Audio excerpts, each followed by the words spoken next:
Hey guys, what's going on? BMcG here, and we have war number 5 of season 39 here, and we are taking my brand new Absorbing Man into war for the first time. Also, it's Karnak's war debut. Took him to rank 3 specifically for this war, just so we can fit Absorbing Man into the fights he's taking. He's the best option for him, so it's not like we're trying to like bait things for Absorbing Man, but in order for him to work, I needed an option for the other 2 fights that Karnak's taking, so yeah. First up, we have Vision Arcus on path 9. This is Hazard Shift, Incinerate, and Poison, so we start in Magma form. And I think this fight shows how good Absorbing Man is and easy to use in his matches where he's supposed to be used, if that makes sense. So the Hazard Shift lanes, Absorbing Man is just going to be insanely easy to use.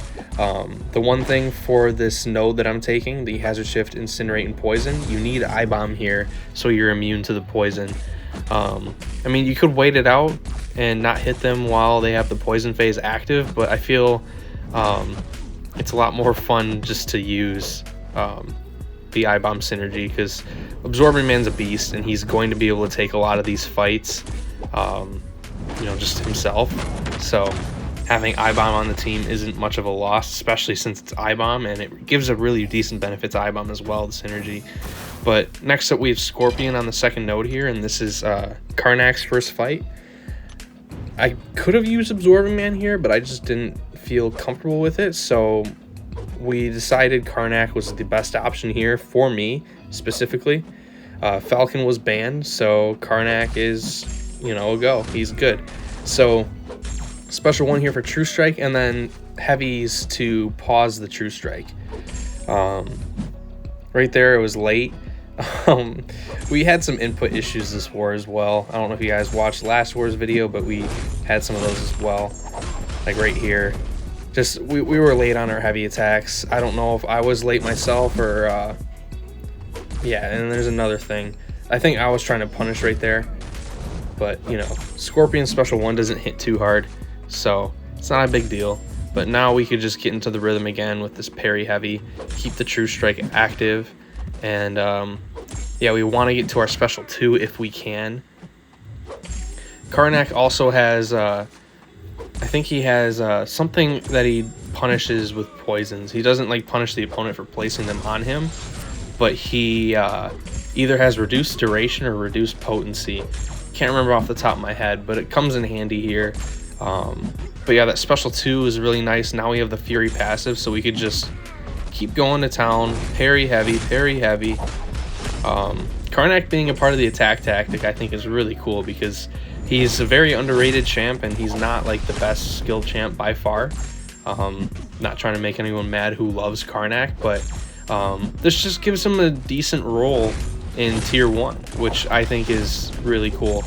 But yeah, the thing with Karnak, poisons deal 65% less damage, so that's the thing he does with them, and then non-damaging debuffs suffer negative 60% duration, which is pretty cool. Next up, we have Absorbing Man for Mojo, and I don't know if you guys are noticing, I'm placing the mode pre-fight on every single fight. It is supposed to persist throughout the war map, and I'm not doubting Kabam DLL. I'm not doubting his programming skills, but pre-fights in war are always very buggy, and I always want to just make sure that I'm in the proper mode, because if I started in Black Uru, I could have been in trouble, especially against someone like Mojo. You want to be as smart as possible, but right here against Mojo, we land the heavy punish of his special 1, and we cancel our heavy attack with our special 2, and that gives us the really high crit rating. I think it's a 90% crit rate throughout the attack. So yeah, Absorbing Man's a beast, guys. He's going to be really useful. I'm really glad we have him available for my battle group specifically. I think he's going to be a must-have for Alliance War just because of his immunities. You could slot him in, and he's easy to use on the paths where his immunities are needed. So yeah, he's going to be really good. I think he's going to age really well. I think he may be a top 5 Mystic in the future. If you guys want to hear more about my actual thoughts on him, you guys can check out my tier list. I posted that a couple days ago. But yeah, I think he's going to be really, really, really strong because he's hard to slow down. But yeah, next up we have Terrax on node 26 here. This is Hazard Shift, Shock, and Bleed.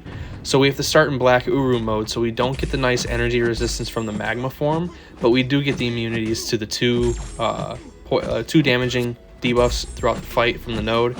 So that's the more important thing. We're still going to get the massive damage here. And I think I do a decent job showing you guys that like there's a slight learning curve if you want to do some cool stuff with him. So like right there, I wanted to cancel my heavy after hitting him into my special 1, but the heavy attack didn't land that one time, so it just whiffed. So I immediately threw the special 1 because you're allowed to do that. It's safe. That's a nice way to kind of like recover from a missed heavy attack. But yeah, like there's going to be some learning if you want to maximize him, but like I did not need to go for those heavy attacks at all. So yeah, next up we have Cersei on path 9 in section 2. And the game plan here is to just try to loop special 3s, but it kind of gets thrown off because of my my Mystic Dispersion that I'm running. So right here we drop the special 3. This will refine our form as well as pause it for a decent amount of time. The one thing that sucks is that his special 3 animation is kind of longer. It feels long. But yeah, now we get our Dex at special 1, and then now we get in, and she got her glancing buff. Annoying. Drop the special 1 here. We got to keep trying to cycle those special 1s, and I thought I had it there, but I dropped the special 2 on accident. So now we don't have any immunities for the node, but we have the massive energy resistance from the mode, so the shocks that got through, we're just healing from them. So it's not like it's the end of the world, but we just don't want to get any bleeds on us. We could always swap modes again, which is fine, but yeah. So we need her to throw the special 1 here, and she does, which is good. The unblockable is gone within like half a second. Right there, I just want to show you guys that I got parried even though she was blocking before my attack got near her. So, you know, you absolutely love to see it. But right here, we drop the special 1, we get our immunities back, and we are at max morph charges. So special 1 here activates the vulnerability and the regen, and we just drop the special 1 here. Not really too worried about getting the heavy attack in there. I just wanted to keep cycling those special 1s while glancing was on cooldown. So yeah, that's it for Absorbing Man this war. I think he's going to be amazing to have. He's just an awesome champ, amazing design champ. So yeah, next up we have Karnak on the second node of path 9. This is Nerves of Steel as well as Hazard Shift, Block, and Shock, or Bleed and Shock, sorry. The whole game plan here is to block, aka parry, and heavy. Keep True Strike active, that way we don't have to worry about the Nerves of Steel node. True Strike will ignore the armor. So yeah, we just want to try to get to our special 2 if we can, get that massive potent, or that nice passive fury from the special 2.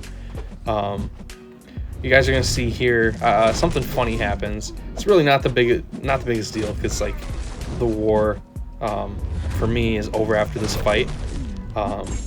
Not really, because I still have to watch the map and talk to anyone who might need help, but my fights are over with, therefore Karnak's health meter does not matter as long as I don't die.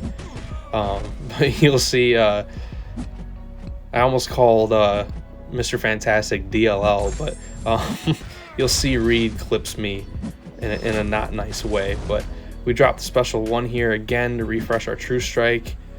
And we're trying to dex a lot here to get rid of those debuffs that are active on us, but we got it out here, which is good. And drop the special 1 again to get True Strike back. So yeah, right here now we're starting to land our parries, get our heavies back in. It's going decent right now. Karnak's a bit slow, but he's safe. I like him for this. He's safe. I'll do these fights again if I have to. I'm enjoying these, like thoroughly enjoying these fights. Right there we get the nice special 2, we get the Fury passive, and then right there I thought my parry landed, but no, we eat a 17,000 damage critical heavy attack from Mr. Fantastic. So you know, you love to see it, but now we can just keep doing what we're doing. Get the True Strike back on the special 1, and now we are going to be cooking with gas because we have the Fury. Got that True Strike, so we ignore the armor passives that are built up on them. And yeah, pretty straightforward fight. Karnak's pretty solid. I might try to use him again sometime this season because, you know, I took him to rank 3 for a reason, but you know, he was fun. So yeah, that's it for me this war. Just 6 fights, some nice Absorbing Man action. But if you guys enjoyed, hit like, sub if you're new. If you already subbed, you know I love you. See you guys for the next video or stream. Peace out.